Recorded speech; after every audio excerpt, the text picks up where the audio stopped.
승리할 수 있도록 도와주심을 감사합니다.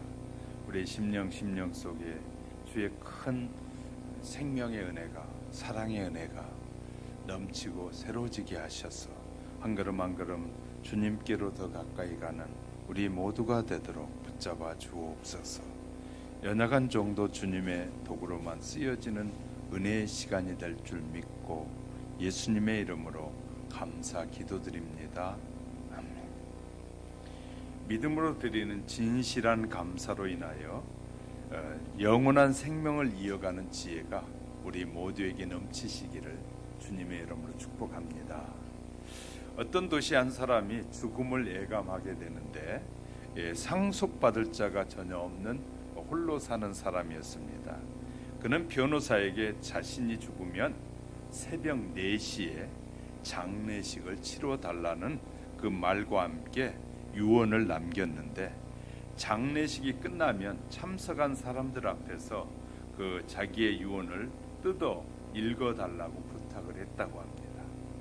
그런데 새벽 4시에 장례식에는 불과 4사람만이 참석했다고 합니다. 그에게 많은 친구들이 있었고 그에 많은 지인들이 있었지만 이미 죽은 친구 장례식에 참석하기 위해서 새벽잠을 털고 일어나서 오는 일이란 정말 귀찮고 쉬운 일이 아니지 않습니까? 쉽지 않았습니다. 그런데도 새벽 4시에 와준 4사람은 그의 죽음을 애도하면서 이 장례식을 경건하게 치루었습니다. 장례식이 끝나자 마침내 변호사가 나와서 고인의 유서를 뜯어서 읽는데, 나의 전 재산 4천만 달러를 장례식에 참석한 사람들에게 공평히 나눠주기 바랍니다. 이것이 그의 유언이었습니다. 이것이 유언의 내용인데, 그래서 장례식에 참석한 4사람에게 1,000만 달러의 많은 유산을 남겨주었습니다. 그 많은 유산을 엉겹결에 받은 4사람은 고인의 뜻을, 처음엔 당황했지만 고인의 뜻이 있을 것이라고 생각해서 헛되이 쓰지 말자 하고 학교를 세우고 또 이 고아원을 세워서 다른 사람들에게 그 친구의 뜻을 전해 주었다고 합니다. 만약에 여러분에게 새벽 4시에 장례식을 치른다면 여러분의 친구들이나 지인들이 몇 사람이나 새벽에 와서 여러분의 장례를, 마지막 장례를 참여해 줄까요?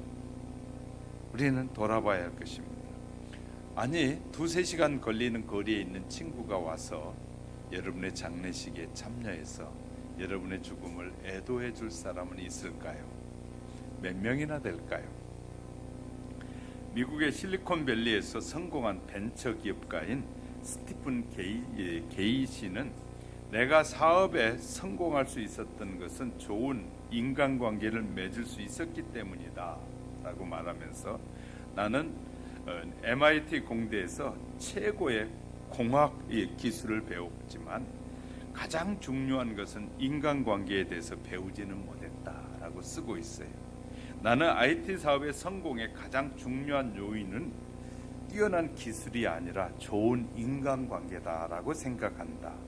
요즘 나에게 공학기술과 인간관계 기술 2가지 중에 하나를 선택하라고 한다면 나는 서슴지 않고 인간관계 기술을 선택할 것이다 라고 썼어요. 그런 직장에서 성공은 거미줄과 같은 인간관계 속에서 이루어진다는 것을 강조하고 있었습니다. 우리 인간관계 그렇게 중요한 것입니다. 우리가 쉽사리 함부로 끊고 함부로 막 하는 것은 결국 인간관계를 해치는, 우리의 인생을 실패할 수밖에 없게 만드는 길일 수도 있다는 것입니다. 오늘 본문은 하나님께서 아담과 하와에게 에덴 동산에서 생육하고 번성하라고, 그리고 땅에 충만하라고 축복해 주셨습니다.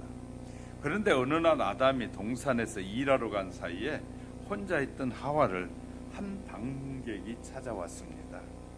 그는 본래 천사였으나 교만하여 하나님을 거역하고 타락한 이 사탄이었습니다. 순진한 하와를 사탄이 갖가지 감언 이설로 유혹하더니 사탄의 말을 들은 이 감언 이설에 빠진 이 하와는 듣게 됩니다. 그래서 창세기 3장 6절에 보니까 그 나무를 본즉 먹음직하고 보암직하고 또 지혜롭게 할 만큼 탐스럽기도 한 나무로 보였더라라고 말하고 있습니다. 문제는 사탄의 유혹을 받은 하와의 감각입니다. 인간의 죄는 여기서부터 시작되는데, 첫째, 본죽이라는 말은 시각을 말하는 거 아니겠습니까? 이 눈에 보이는 색깔이 죄를 짓게 한다는 것이에요. 우리는 본즉, 그래서 봐서 눈으로 본 죄가 참 많이 짓게 되죠. 둘째는 먹음직, 식욕이잖아요. 식욕은 음식물과 함께 이 섹스가 포함되는 내용입니다. 그래서 이 섹스를 통해서 죄를 짓게 되고, 셋째는 이 지혜롭게 할 만큼 지식욕이죠. 많이 알고 있는 것이 불신앙에 빠지게 한다는 것이에요. 많이 안다는 것이 나쁜 것이 아니지만 이 많이 아는 사람일수록 하나님의 존재를 부인하는 경우가 많습니다. 돈이 많은 사람일수록 하나님을 부인하고, 명예가 높은 사람일수록 하나님을 부인하고, 이 세상의 지식이 많다고 하는, 책을 많이 봤다고 하는 사람일수록 하나님에 대해서 부인하는 경우가 훨씬 많습니다. 많이 배우고 하나님을 잘 섬기는 사람만큼 또 귀한 것도 없겠지만 그런 일이 얼마든지 우리 사회에는 지금 일어나고 있습니다. 넷째는 탐스럽게, 탐스럽단 말, 욕심을 말하는데, 야고보 사도는 야고보서 1장 15절에 욕심이 잉태한 즉 죄를 낳고 죄가 장성한 즉 사망을 낳느니라. 결국 하와는 사탄의 유혹으로 나무를 본즉 억제할 수 없어 죄를 반복하게 됐다는 거예요. 우리 눈을 통해서 억제할 수 없는 것들이 밀려오기도 하고, 탐심이 밀려오기도, 갖가지 것들이 밀려올 때 이것을 억제하지 못하고 내 스스로 그것을 결단하지 못하면 반드시 무너지게 된다는 것입니다. 하와는 하나님께서 먹어서는 안 된다고 말씀하신 동산 중앙에 있는 선악을 알게 하는 과일을 먹었다고 말하고 있습니다. 그래서 그녀는 인류 최초의 하나님의 말씀을 어긴 죄를 짓게 됩니다. 아담이 일터에서 돌아와 보니 하와가 준비했다가 벌써 아담을 유혹하여 선악과를 먹게 합니다. 죄의 싹은 사망이라고 바울은 로마서 6장 23절에서 분명하게 말해주고 있습니다. 하나님께 죄를 지은 아담과 하와는 마땅히 죽어야 마땅합니다. 하나님은 차마 그들을 죽일 수 없으셨습니다. 하나님은 사랑이시기 때문에 아담과 하와가 살 수 있는 길을 누군가의 그대의 죄를 대신하는 것이었습니다. 그래서 하나님께서 흠이 없는 어린 양을 잡아서 그 피를 흘리고 그의 살과 기름으로 속죄 의식을 행하게 하셨다는 사실입니다. 우리는 제사제도가 어디서부터 시작됐느냐? 이 조상제사 다 이 성경에서부터 따가서 만든 것입니다. 일반 종교들이 성경에서 제사 따갔고요, 이 우상 숭배하는 모든 것, 하나님을 숭배하는 것을 우상 숭배로 다 바꾼 것이 바로 세상 사람들이에요. 이렇게 성경에서 따다가 좋은 것은 자기들의 신을 만들어서 섬기게 하고 있다는 거예요. 우리는 이렇게 믿습니다. 성경에서부터 모든 것이 유래돼서 흘러내려가고 있다는 것입니다. 어느덧 추수의 계절이 되지 않았습니까? 12월이 되면, 1월이 되면 우린 지난 1년 동안 지켜주신 하나님의 은혜에 감사하고 다가오는 새해를 전망하면서 하나님의 축복을 소원하는 추수감사주일을 보내게 됩니다. 유대인들은 추수감사주일이 최고의 축제 중에 하나이죠. 그래서 이 축제가 끝나고 나면 새로운 해를 준비하는 것입니다. 열매는 맺혔고 거두었어요. 열매를 다 거두고 나서 추수감사주의를 지내고 나서 새로운 해의 축복을 기다리는 것입니다. 그래서 추수감사주일에 새로운 해를 기원하는 것입니다. 하나님, 새로운 해도 올해 풍성하게 주신 것처럼 내년에도 이런 좋은 풍성한 열매가 맺어지게 해 주옵소서 하고 이 감사 예물을 드리는 것입니다. 형식적 행사가 아니라 우리의 믿음과 헌신을 다하는 그런 의미가 담겨져 있는 것입니다. 우리는 마음을 다하고 뜻을 다하고 성품을 다하는 그런 절기를 준비하는 지혜를 배우고 또 그런 지혜를 통해서 하나님의 위로부터 내린 신령한 축복이 저와 여러분에게 임하시기를 주님의 이름으로 축복합니다. 첫 번째는 인간이 드는 첫 번째 감사의 제사였다라는 것입니다. 아담과 하와가 하나님께서 창조하신 에덴에서 죄를 짓고 세상에 쫓겨나 첫 아들을 얻었습니다. 아담은 아들의 이름을 가인이라고 불렀는데 이 이름의 뜻은 내가 여호와로 말미암아 등남하였다, 하나님이 자녀를 주었다라고 감사했다는 것이.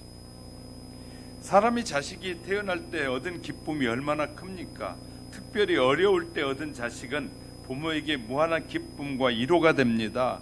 더욱이 첫째 아들은 부모에게 큰 소망이기도 합니다.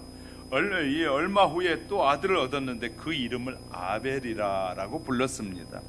아벨이 태어났을 때는 그냥 아벨이라고 했어요. 사실 이 이름은 별다른 의미가 없다고 해서 아벨이라는 말의 뜻은 숨, 공기, 또 증기, 호흡이라는 뜻을 가지고 있어요. 아담이 한숨에 푹 자고 나니까 그냥 쉽게 둘째 아들을 얻었다라는 의미로 쓰여지기도 합니다.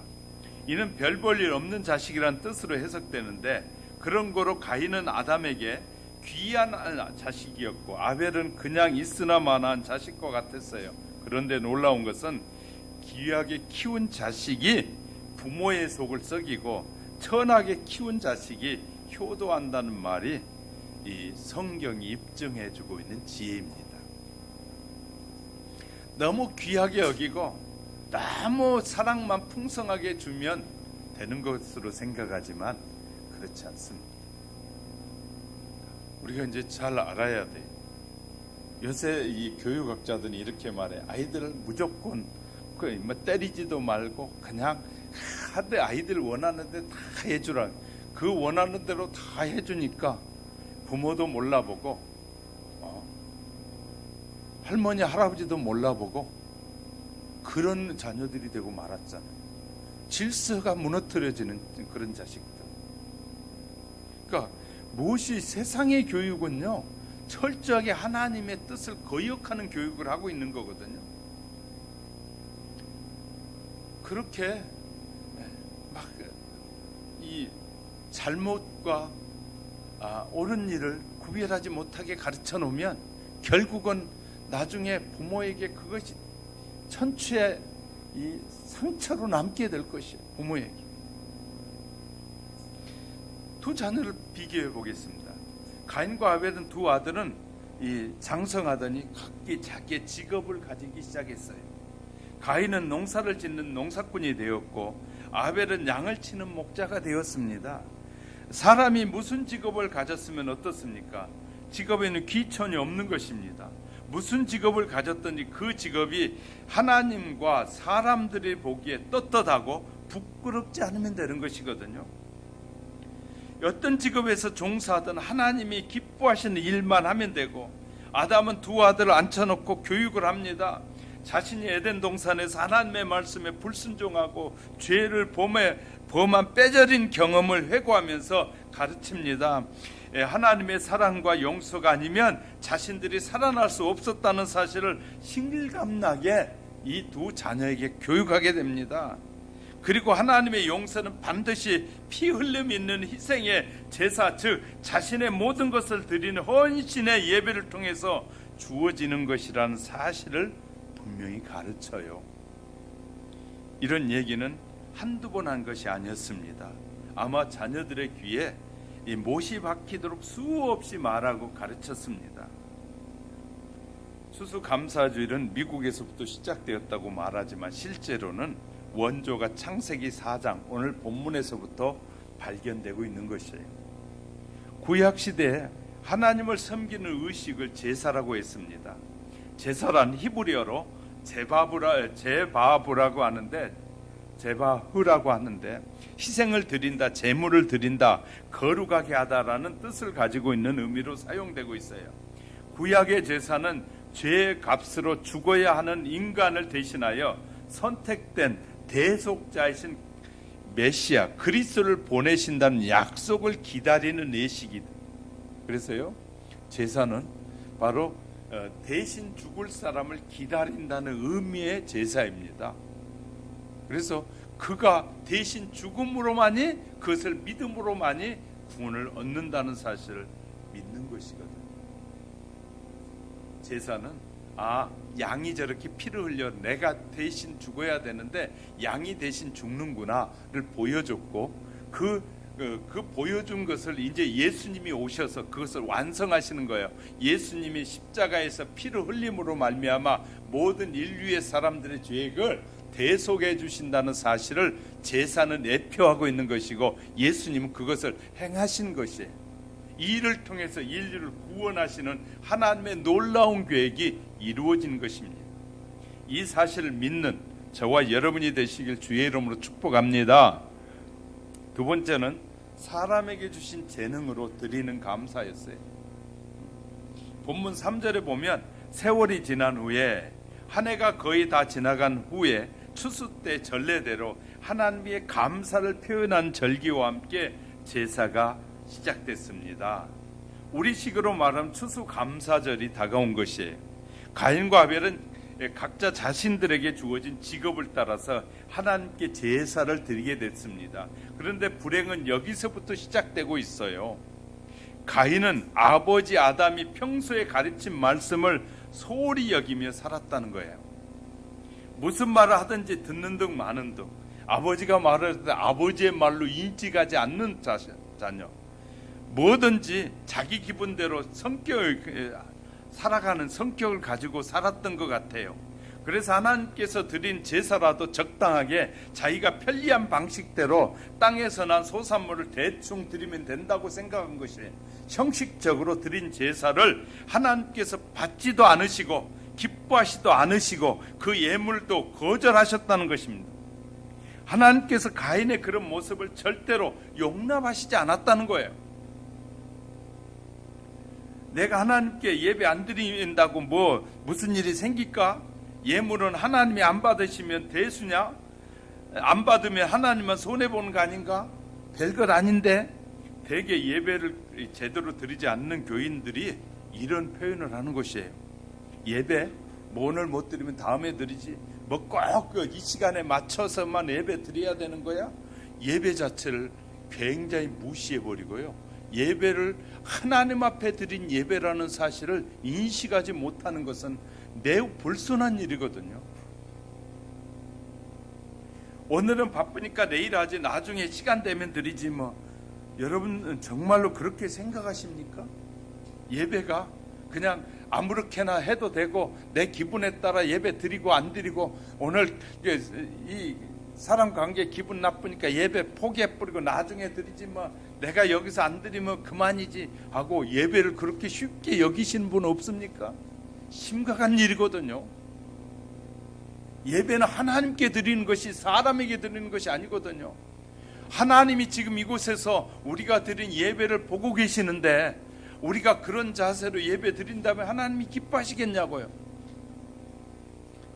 가인은 아버지의 말도 거역했고, 아버지가 경험한 경험을 통해서 말씀하는 하나님에 대한 말을 들을 때 대충 내가 아는 지식, 내가 배운 걸로, 내가 아는 걸로 하면 되지, 꼭 아버지 말 들어야 되느냐?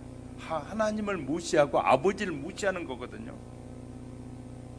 그런데 아벨의 경우는 전혀 달랐다는 거죠. 그는 비록 태어날 때부터 부모로부터 별로 환영받지 못하고 천둥꾸러기로 태어났어도 뭔가 좀 다른 점이 있었어요. 부모의 총애를 받지 못했어도 부모의 말은 하나님의 말씀으로 순종했다 그 말이에요.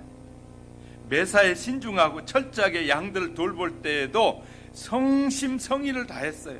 양을 사랑하는 이 목자의 심정이 바로 하나님의 마음인 줄 알았던 것 같아요. 아마 아벨은 일찍부터 하나님께 늘 감사하는 마음을 가지고 있었을 것 같습니다. 때가 되어 아벨도 똑같이 하나님께 감사의 제사를 드리게 됐어요. 아벨은 자기가 기른 양 가운데서 가장 깨끗하고 잘생긴 양을 골라서 아벨은 가장 먼저 이 피를 하나님 앞에 제물로 드리고 고기와 이 기름도 정갈하게 구별해서 불로 태워 드립니다. 그 제물의 향기가 하나님 앞에 상달되었고 하나님께서 아주 흐뭇하게 받으시고 기뻐하셨다고 말씀해 주고 있습니다. 가인과 아벨의 제사는 이렇게 조용히 아무 일 없는 것처럼 두 사람 다 드렸지만 끝났습니다. 세월이 지났다 그 말이에요. 그런데 시간이 조금씩 지나자 전혀 예상하지 못한 새로운 사건이 발생하게 되는데 가인의 마음속에 불만이 조금씩 싹트기 시작하는 거예요. 조금씩 싹트오르더니 왜 하나님은 내 제사는 안 받으시고 저놈 아벨의 제사는 받으셨느냐는 것이, 자신의 무성의와 불성실은 생각지도 안 하고 하나님께서 제사를 받으신 아벨에게 불만과 불평을 막 쏟아내고 있는 것입니다. 왜 자신의 잘못은 이해하고 다른 사람 탓만 할까요?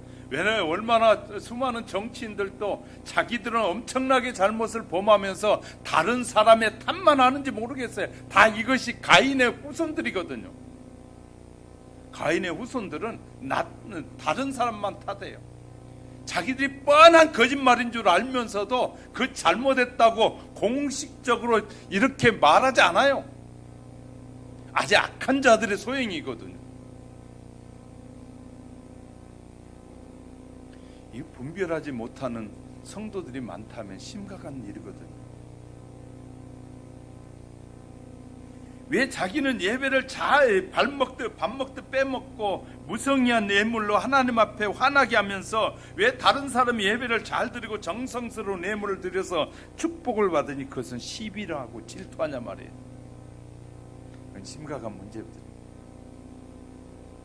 목사의 눈엔 그런 것이 보이는 것이, 하나님의 말씀을 늘 묵상하고 하나님의 뜻을 헤아리려고 자꾸 찾다 보면 그런 것들이 보여지는 거예요. 그래서 세상을 의지하지 말고 세상의 지도자도 의지하지 말고 그들이 지금 조금 편리하게 해주고 나에게 유익되게 해준다고 그거 바라보지 말라 그 말이에요. 오직 우리는 믿어야 될 대상, 신뢰의 대상은 하나님밖에 없는 것이지 세상의 사람들은 아무것도 아니다 그 말이에요. 그래서 교회 안에서는 다른 지도자들이 세상의 지도자가 대단하다고 그들이 잘하고 있다고 헛된 소리 하지 말라 그 말이에요. 하나님 앞에서는 우리가 잘 알아야 돼요. 여기에서 이 갈림길에서 어떻게 서느냐에 따라 가인의 길을 갈 수도 있고 아벨의 길을 갈 수도 있다 그 말이에요. 믿음이 좋은 여자 집사님이 외아들이 있었는데 불행하게도 불치암으로 고통스럽게 죽어가고 있었습니다. 그 집사님 답답하니까 교회에 쫓아나와가지고 하나님의 능력을 믿사오니 제 아들을 살게 해주옵소서, 제 아들을 살려주시면 재산의 절반을 감사헌금으로 드리겠습니다. 이렇게 서원 기도까지 했습니다. 그러나 얼마 지난 후에 그 아들은 죽어버리고 말았어요. 죽자 가족과 성도들이 슬픔 속에서 장례식을 마쳤습니다. 그리고 조금 시간이 지난 어느 날 추수감사주일이 다가왔어요. 자신의 재산의 절반이 되는 상당하게 큰 금액의 감사헌금을 성전에 봉헌했습니다. 목사님이 그 집사님 불러서 감사헌금을 하게 된 이유를 물어봤답니다. 그랬더니 그 집사님이 이렇게 대답하더랍니다. 하나님께서 제 아들을 이 고통스러운 세상에서 더 살게 하지 않게 하시고 여기보다 더 좋은 하늘나라로 데려가셨으니 얼마나 감사합니까? 제가 하나님 앞에 약속한 대로 감사의 예물을 드린 것뿐입니다 라고 고백하더랍니다. 우리는 이런 일이 있었으면 대부분의 사람들은 아마 자기가 하나님 앞에 그렇게 약속했으니까, 그런데 하나님이 안 들어줬으니까 그 약속을 지키지 않을 것 같은데, 이 집사님은 아들을 잃고도 들이더라는 것이에요. 올 1년 돌아보면 결단코 순탄하지 않습니다. 세상은 정치적으로 혼란하고 사회적으로는 코로나로 인해서 얼마나 요란합니까? 경제도 저성장의 늪에서 빠져나오지 못하고 있고, 서민들의 생활은 날로 어려워져 가고 있습니다. 우리 성도들 중에도 질병으로 여러 가지 고통으로 고통당하는 분도 계시고, 사업이 안 풀리고 고민하는 분도 있고, 여러 가지 이 개인의 부채들로 인해서 가정이 아픔, 몸살하는 가정도 있습니다. 미움과 오해, 또 원망과 시비, 갈등으로 상처를 입고 사는 분도 있습니다. 솔직히 세상을 말하면 근심과 걱정이 떠나지 않는 곳이 세상인 것이죠. 그래서 애써 감사의 조건을 찾아보려고 하나 별로 눈에 띄지 않을 정도로 감사할 일이 없는 것 같은 이때지만, 우리는 그래도 하나님 앞에 감사할 수 있어야 됩니다. 그런데 우리에게 생명을 주시고 예수님과 함께 영원히 살게 하시려고 십자가에서 죽고 부활하셨습니다. 그리고 우리에게 다시 오시겠다고 약속하신 그 예수님을 사모하는 그런 마음을 갖고 사는 저와 여러분이 되시길 주의 이름으로 축복합니다. 그리고 아벨처럼 감사하며 살아가기를 주님의 이름으로 축복합니다. 세 번째는요, 제사의 결과로 서로 다른 길을 가기 시작합니다. 하나님께 불만을 토로했던 가인은 동생 아벨을 시기하더니 마침내 무서운 일을 저지르고 말았어요. 가인은 예배와 예물을 제대로 안 드려서 하나님과 자신과 사이가 나빠진 것이지 아벨 때문에 나빠진 것이 아니거든요. 자기가 문제인데 아벨에게 돌리고 있어요. 그 불만을 동생에게 분풀이로 못할 짓을 하게 된 것이죠. 괜히 동생 아벨을 못마땅하게 생각하고 있는데 함께 일할 수 있는 기회가 주어지자 가인은 그 기회를 놓치지 않고 그 동생이 일하는 그 동생의 뒤통수를 그냥 커다란 돌을 가지고 가서 내리쳐서 동생을 죽이게 됩니다. 참으로 무서운 사건이 발발하게 되는 것입니다. 인류 최초의 살인 사건이 생긴 거죠. 가인은 인류 최초의 살인자가 됐습니다. 예배 한번 잘못 드리고 예물 한번 잘못 드리고 이런 끔찍한 사건을 저지르는 건 얼마나 무서운 일입니까? 그런데 오늘 본문의 10절에 보면 그런 죽음을 당한 아벨이, 억울하게 죽은 아벨의 피가 하나님 앞에 호소하고 있다는 거예요. 하나님께서 가인에게 묻습니다. 9절에 내 아우 아벨이 어디 있느냐라고 묻자 가인이 대답합니다. 내가 알지 못하나이다. 내가 내 아우를 지키는 자니까 라고 반문합니다. 동생을 죽이고도 이 부끄러움을 느끼지 않고 있다는 사실 보십니까? 오히려 하나님께 대항하는 말을 합니다. 우리도 이웃을 억울하게 하지 말아야 합니다. 하나님은 억울한 자의 원한을 듣고 계신다는 것이, 하나님은 피 맺힌 성도의 간절한 기도에 응답하신다는 거예요. 하나님께서 형식적으로 감사한 이 가인을 저주하셨어요. 우리는 형식적으로 하면 안 돼요. 예배는 정말 마음을 쏟아서 그렇게 하나님 앞에 예배해요. 저도 주일마다 설 때마다 그냥 서지 않아요. 정말 하나님 앞에 누가 되지 않게 하려고 정말 그런 마음을 가지고 서요. 그러니까 제가 그런 마음을 가지고 선다는 사실 여러분이 알게 된다면, 여러분이 때로는 부담된 말씀이 들려질 때는 어떻게 해야 된다고요? 하나님께서 왜 이 말씀에 나를 부담을 느끼게 하실까를 생각하라는 거예요. 하나님 앞에 저도 두렵고 떨리는 마음으로 서게 되고, 우리 모두 하나님 앞에 예배 이 시간에 두렵고 떨리는 자세로 서야 되는 것입니다. 왜냐하면 하나님은 그 억울한 한을 가지고 하나님 앞에 기도하는 자의 기도를 들으시기 때문에, 희생적으로 감사한 아벨을 축복하시고 장차 인류를 구원하실 메시아의 조상이 되게 하는 것이 창세기 5장에 소개됩니다. 놀라운 것은 또 하박국 선지자를 통해서 우리에게 보여준 것은, 하박국 선지자는 이렇게 말합니다. 아무것도 없을지라도 나는 뭐한다? 하나님 앞에 감사한다. 하박국 선지자를 통해서. 자, 하박국 선지자에 없을지라도 감사해서 첫 번째는요, 환난 중에도 감사한다. 우리는 지난날 수많은 어려움을 당했습니다. 그 어려움 중에서도 믿음을 지켜주시고 생명을 지켜주신 하나님의 은혜에 감사했다고 말이에요. 하박국 선지자가 살던 당시에는 이스라엘이 바벨론의 침공이 눈앞에 닥쳐오면서 온 나라가 큰 환난을 당할 무서운 위기에 처해 있습니다. 그래서 다가오는 환난의 소식을 들을 때 입술이 떨렸고 몸이 떨리는 그 불안과 공포에 사로잡히게 됩니다. 그런데 하박국 선지자는 그런 어려움에도 불구하고 힘든 환난이 닥쳐와도 하나님 앞에 감사했다는 거예요. 두 번째, 없을지라도 감사 중에 두 번째 보면 가난할 때도 드리는 감사예요. 가난할 때도 감사해요. 그래서 예수님은 마태복음 5장 3절에서 심령이 가난한 자는 복이 있나니 천국이 저들의 것이다 라고 말씀하셨어요.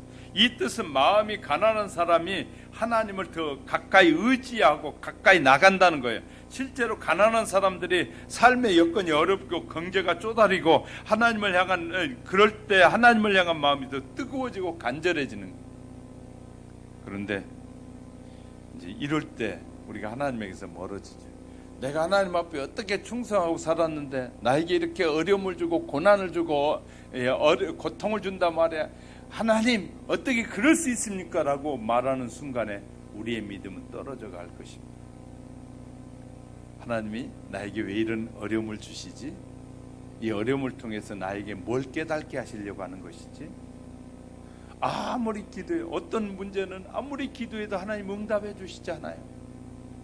왜 그러실까?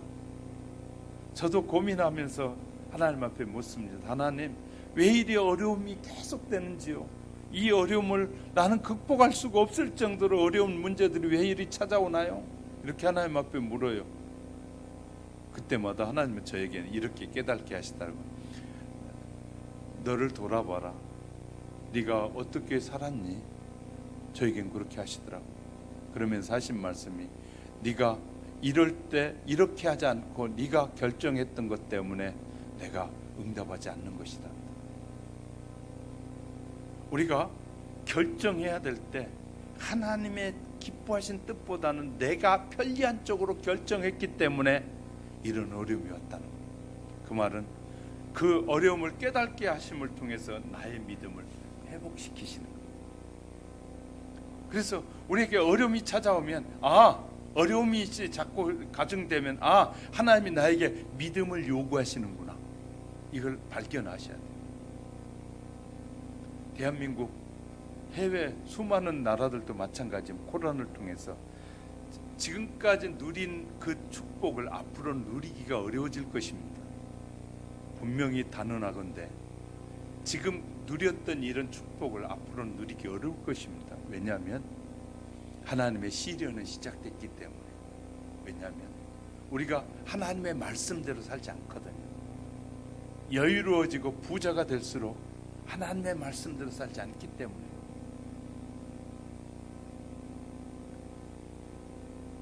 우리는요, 많은 믿음보다는 내 생각을 앞세우기 시작하는, 내가 일이 잘 되고 내가 무슨 일이 형통해지면 그때 더 하나님의 뜻대로 살려고 기도하고 몸부림쳐야 되는데 내 생각대로 살고 싶어지는 거거든요.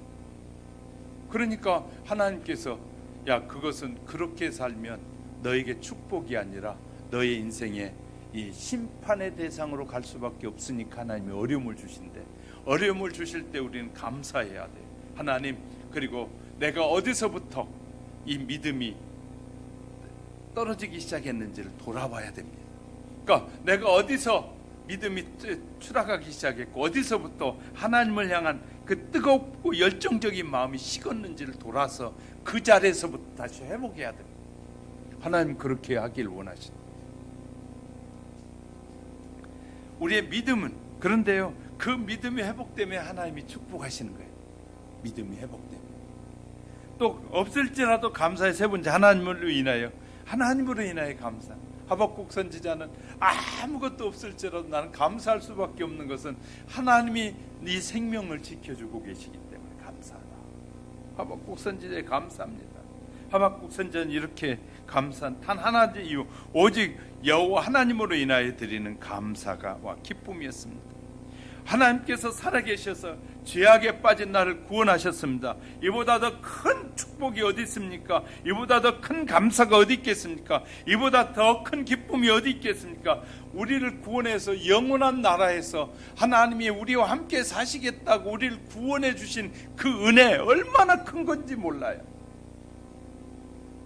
우리는 가장 큰 은혜가 무엇이냐면 하나님이 나와 같은 영원한 죄인으로서 심판을 받아야 될 죄인인데 그런 나를 구원하여 하나님의 자녀가 되게 하셨다는 이것이 우리에게 가장 큰 축복이어야 됩니다.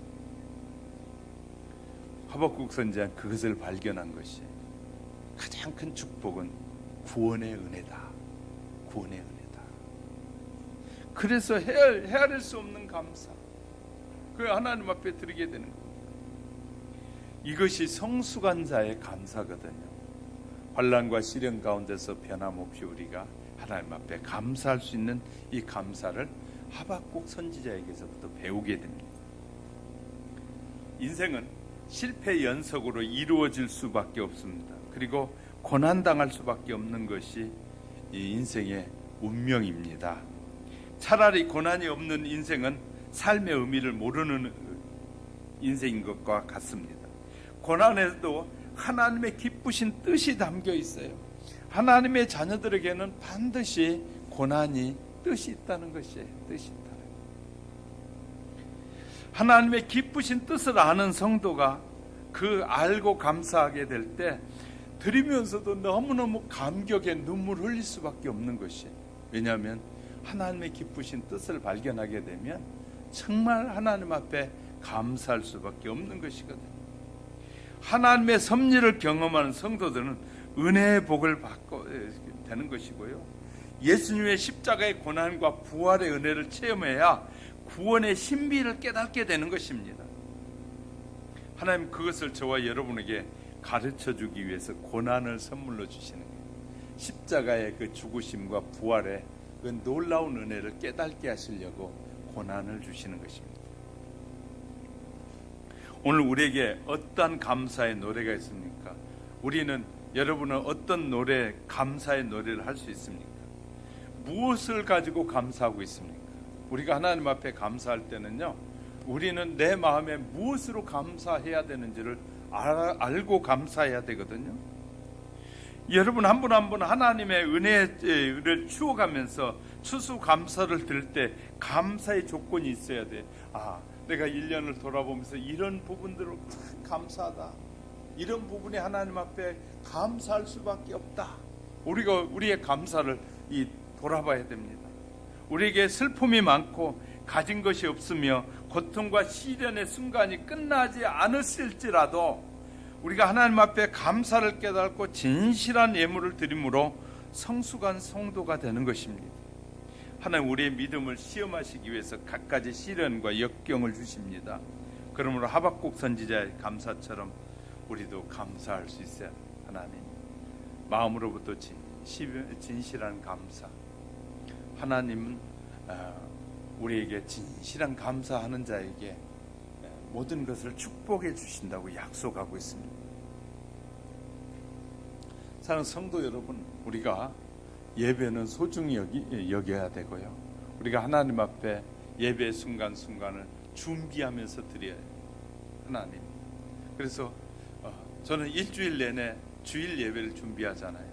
다른 예배도 준비하지만 특별히 주일 낮 예배, 성도들이 평시에는 못 나오니까 주일 예배 정말 준비하는 마음으로 그렇게 준비하거든요.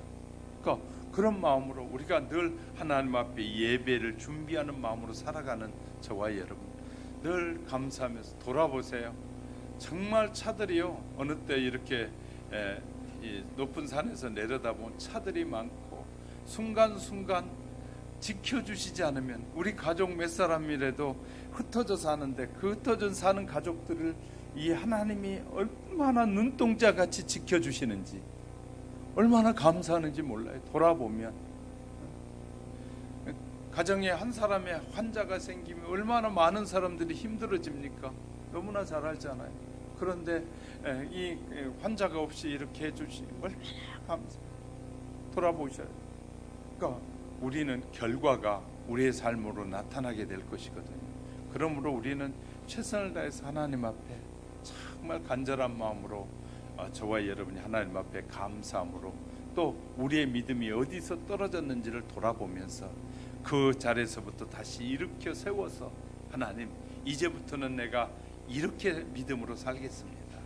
내가 하나님 앞에 마음을 쏟지 못했고, 기도하지 못했고, 말씀을 가까이 하지 못했고, 하나님 복음을 전하지 못하고 이랬던 내 마음이 이제부터는 이제 주님만 바라보고 살겠습니다. 늘 제가 얘기하는 얘기 중에 이런 거 있잖아요. 여러분이 그렇게 친한 친구라도 여러분이 병원에서 입원해가지고 탁 있으면 몇 번이나 찾아와 줄까요? 몇 번이나 찾아와 줄까요? 여러분이 신뢰하고 의지하는 그 모든 친구들은 3번, 5번 오면 최고로 많이 올 것 같아요. 그렇죠? 근데 기억하시기 바랍니다. 우리의 가족도 그렇게 찾지 못한데 주님은 변함없이 저와 여러분의 순간순간, 고통 순간순간에도 영원히 함께 하시는 분이에요. 믿습니까? 그렇다면 내가 가장 소중하게 여겨야 될 분이 성삼위 하나님이시죠. 성삼위 하나님은 우리가 고통스러워하고 힘들어하고 몸부림치고 소리 지르고 아프다고 몸부림칠 그때도 변함없이 우리에게 옆에 오셔서 힘내라, 내가 너에게 준 믿음으로 나를 바라보라, 고통 중에도 내가 너와 함께 하겠다. 그 고통은 다 우리의 죄로 인해서, 우리의 잘못으로 인해서 얻어진 것이니까 힘내라 하고 말씀하시는 주님이 늘 동행하실 것입니다.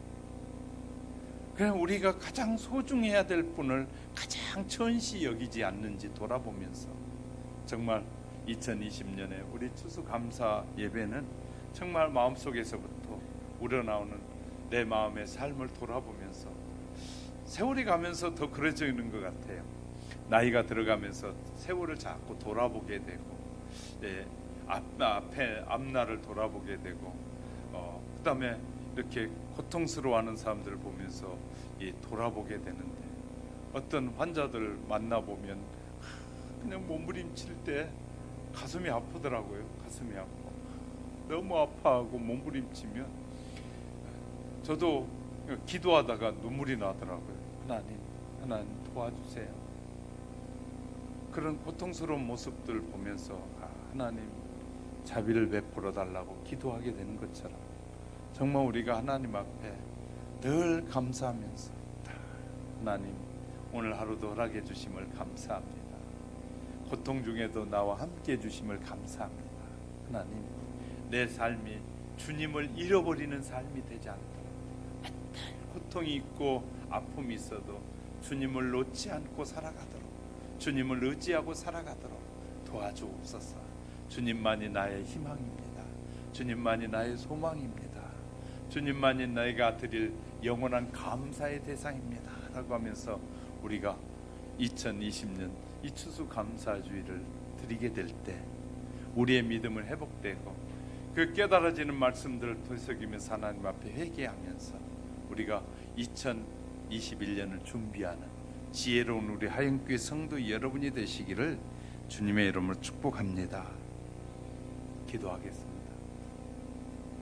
하나님 아버지, 은혜를 감사합니다. 2020년 한 해를 돌아볼 때 얼마나 많은 우여곡절들이 우리에게 있었습니까? 하나님, 코로나로 인하여 예배가 방해당하기도 하고 갖가지 어려움들이 있지만 우리를 변함없이 지금까지 지켜주셔서 하나님 앞에 나와 예배 드릴 수 있게 해주시니 감사합니다. 수많은 사람들은 이렇게 짧은 인생을 살고 영원한 형벌을 받게 되는데, 우리는 하나님의 자녀로 불러주셔서 우리가 하나님 앞에 예배하며 믿었더니 하나님께서 우리를 영원한 천국으로 인도해 주신다고 변함없이 약속해 주셨고, 우리가 고통과 아픔과 시련 가운데서도 하나님이 우리를 지켜주심을 진심으로 감사드립니다. 하나님, 우리같이 연약하고 보잘것없고 부족한 우리를 끝까지 보호해 주시고 지켜주실 것을 믿기에 또한 감사를 드립니다. 어떤 유혹 앞에서도 흔들리지 않게 하옵소서. 가인의 길이 아니라 아벨의 길을 선택하고 섬기는 자의 길을 사는 우리 모두가 되게 하옵소서. 마음으로부터 진실한 감사를 하나님 앞에 드리고 진실한 제사를 드림으로 우리의 삶이 예배의 삶으로 바뀌어지도록 성령님 역사해 주옵소서. 우리의 예배, 남은 예배가 얼마나 될지는 알 수 없지만 우리가 드린 예배들마다 감동과 감격이 넘치고 감사가 넘치는 그런 예배들이 드려져 가도록 성령님 역사해 주옵소서. 2021년을 기대합니다. 하나님, 우리에게 영적으로 깨어있게 도와주시고 정신적으로 깨어있게 도와주시고 육체적으로 강건해지게 하셔서 하나님의 신실하심을 온전히 이루어드리는 우리의 생애가 되도록 성령님 역사해 주시고 우리의 앞길을 인도해 주시되 활짝 열어 인도하여 주옵소서. 그리고 우리의 삶을 통해서, 우리의 고백을 통해서 오직 하나님께 영광만 돌려지게 하옵소서. 우리를 구원해 주신 예수님의 이름으로 감사 기도드립니다. 아멘.